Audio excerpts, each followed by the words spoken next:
At yun na nga yung tungkol sa pamumuhay dito. Okay, nandito na tayo. Ipakita na.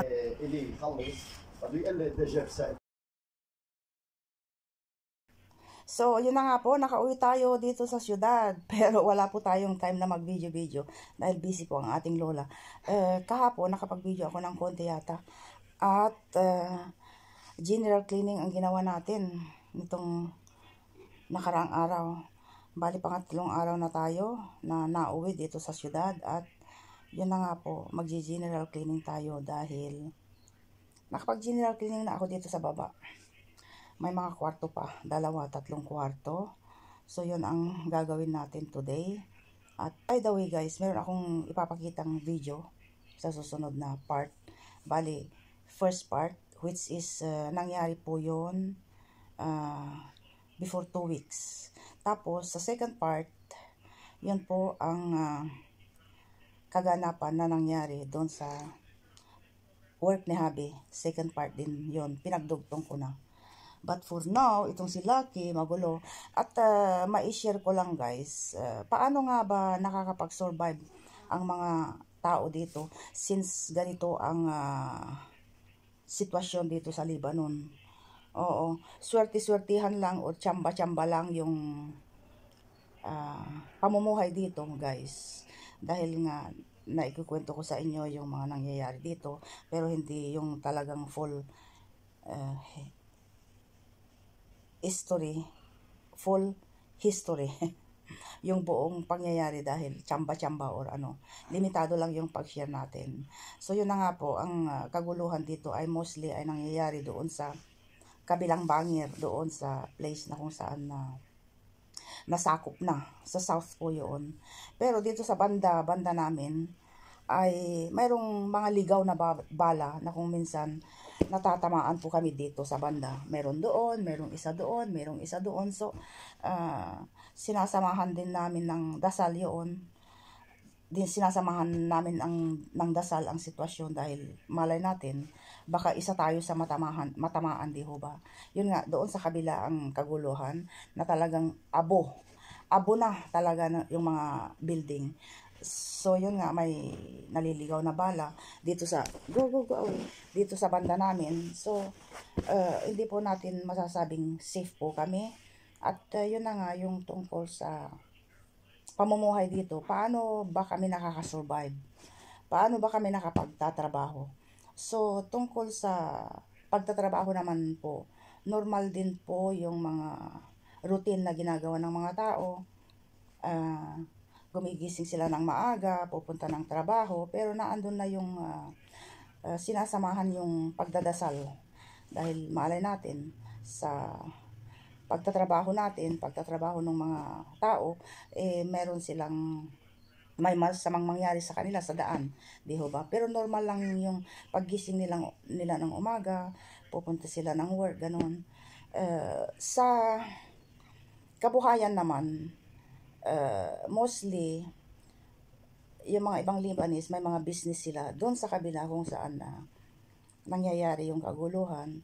So, humihinto sila. Hindi sila pwedeng pumunta doon sa kabila. So, yung mga taong yun ay may mga kaya, may mga business, humihinto sila. Pero kahit huminto sila, meron silang malaking pera, imbak na pera sa bangko, kaya nakakapag-survive sila. Ang tanong, paano na yung mga taong kagaya namin na no work, no pay? Kung hindi ka magtrabaho, hindi ka kakain. So, kami ay napapasama sa mga sitwasyon na kung hindi ka magtrabaho, hindi ka kakain. So, ganun na ang nangyayari sa amin, guys. Most of the time, naandito si Habi sa syudad na medyo nakakatakot din. Pero sa area namin, as I told you guys, hindi gaanong magulo. So, most of the time, naninirahan kami or pumupunta kami sa bundok dahil doon sa bundok, safe po.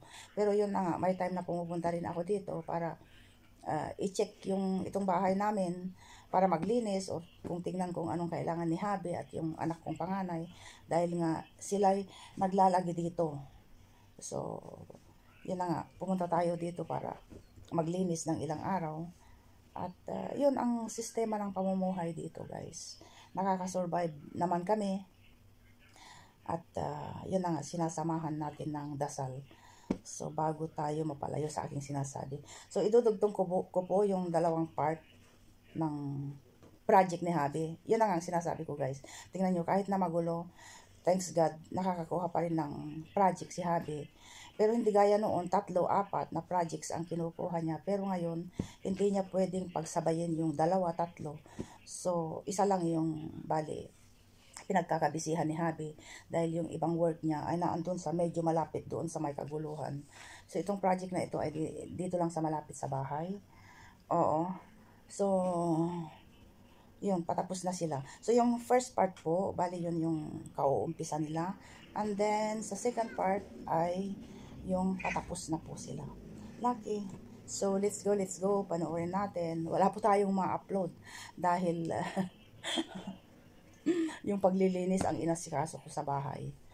So, yun na yun. Pero mamaya-maya baka makakuha din tayo ng idudugtong natin or i-upload natin sa ating vlog. Ipasyal ko kayo sa bagong project ni Habi. As usual, proud wife is here. Ito ang bagong kontrata ni Habi.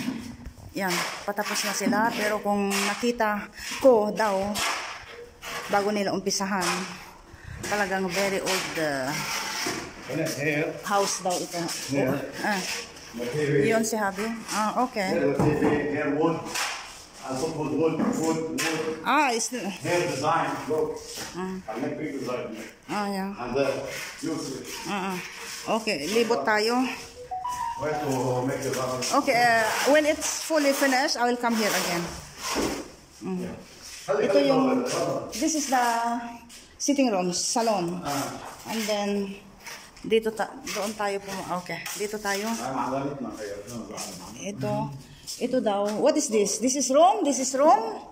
Yes, This is room. This is another room. this goes the room. Wait. This is room? It's not. Okay. Wow. This is one room. Okay. And then there's the second room. Wait. How many? Here. No, but I don't have. Let me see. Oh, this also. Wow. I didn't put the spot yet. Okay. Okay, there is This is the second room. yes. And here, this is the bathroom. Bathroom. Bathroom. Only one? One bathroom? No, one bathroom. Guest bathroom there. Okay. This is Another room. this master's bedroom. Can we open also? There is No, there isn't. It's There is spot no. yet. The lights Okay. not yet. And here the balcony. Ito yung balkon. Okay. Doon po yung bahay namin. Doon yung bahay namin, guys. Ayun, doon. Malapit lang kami. Show them the view from there. I'll go in the other side. So, this Beirut. There. Where's This the Beirut? There, Beirut. Where is the Bomb? there is the bombing? There, after the big buildings. There. Behind it. Doon daw. Doon. Hindi kita. So, who is that? Sometimes you see him there. I don't see him. Okay. Patuloy sa ating paglilibot. Yan. Kaalis ng Show the view from trabahador. Meron pang 2 dito dahil dapat matapos na daw nila. Meron pang 2 linggo. Ang ganda nito, oh. Wow. Tapos, dito yung salas. Salas dito daw. Salas dyan daw. Tapos, ito yung balkonahe. Ayan, maganda, oh. Oh, wow. Wow. Tapos, balik tayo dito. Tapos, yung kusina, hindi pa natin naipakita. Nahihilo na ako kung ano, saan. That's the guest, small one. And here is the... Wow, nice. Yeah, nice. Kitchen, and this is like this, the design. This is the kitchen, and this is the design. Eh? Wow. Nice. Yes, okay. Ipapasyal ko kayo after, 1 linggo. How many more days? I'm 20, 25 days. She Because I have a lot of decorations there. The dirt stuff it went already, but I still have some decoration. Look at this, look at this. These are all the lines of the... Yeah. Look. We'll come on, tayo. Yalla, let's go. You will leave them yan eh? What's the problem? Okay. I still have one piece. Type, okay. Okay, nandito na tayo.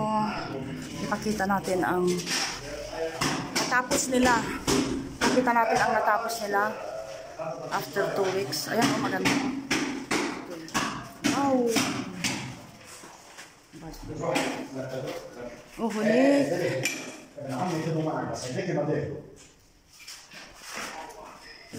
شايف السيارة هنا بطلع روحها بس بعرف ابن عمي معك. لا انت خالد ابن عمي معك كيف؟ بس هيداك ما تاخذوها اوعى. لا بدك تتركوا على الدورة انت خذوا بالغراب طلع بالسيارة انت وخلوه.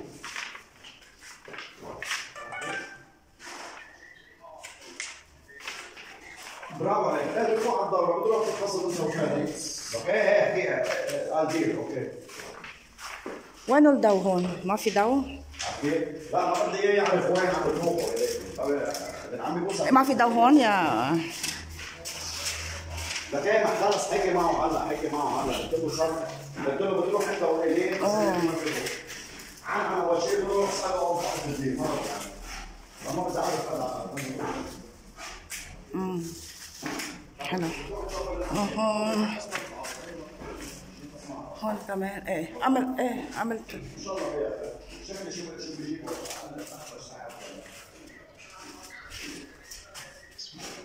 بس ايه يعني حلو على واو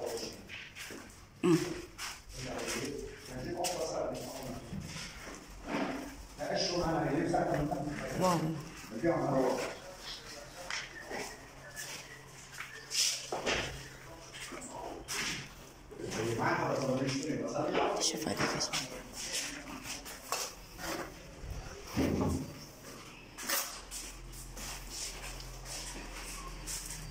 yun yung bahay namin, oh.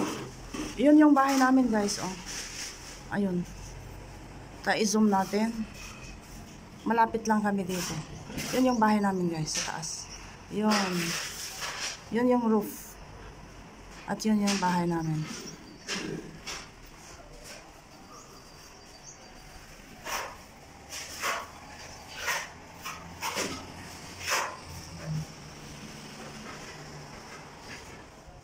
At ito yung balkonahe, guys. May kausap si Habi dyan. Ay, natapilok pala si Habi kaya nakatungkod. Nakatungkod si Habi. Habang naglalakad. Alam nyo, gusto ko dito. Sa side na ito. Ang ganda ng view. Doon ang bombahan, guys. Doon. At ang gusto ko dito ay itong wall. Maganda siya.